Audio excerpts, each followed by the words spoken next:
So here we have the Hyundai IX20 on a 17 plate. I'm going to start off by showing you around the outside of the car, and then we'll hop in and run through some controls on the inside. But from the outside, you can see it's a 5-door car with alloy wheels. Let's start off inside the boot and then work our way around the rest of the car from there. So as we approach the boot, you can see we have reversing sensors, plenty of boot space as well, along with that 60/40 split folding rear seat should you wish to increase this space even further. And this tray section will lift to give you even more space underneath that, as you can see.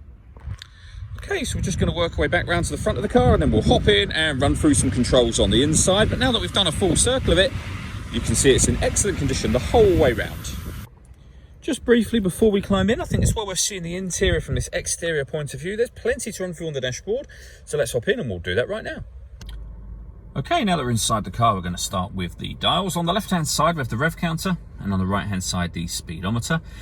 In the middle, at the top, you can see the total miles for this car, which are 18,705.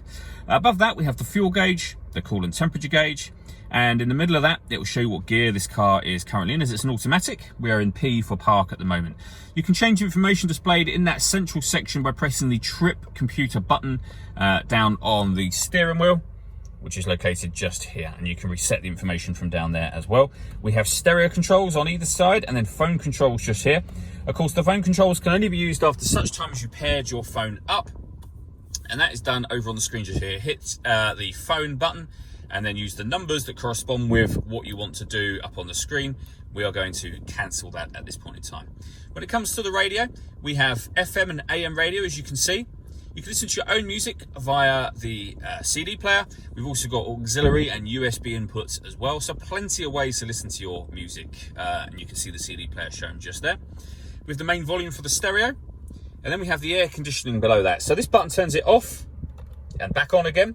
You can recirculate the air that's in the car with this button and turn that back off again. And in terms of setting the temperature, that's this dial. Fan speed is this one. And then you can determine where you'd like the air to be redirected once it enters the vehicle by using the buttons on the left and right just here.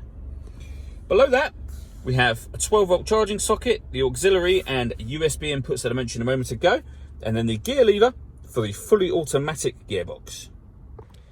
All that leaves me to say is thank you for taking the time to watch this video. If you'd like to come and see the car in person and have a test drive, please feel free to call any of our MJA sites. We'd love to hear from you soon.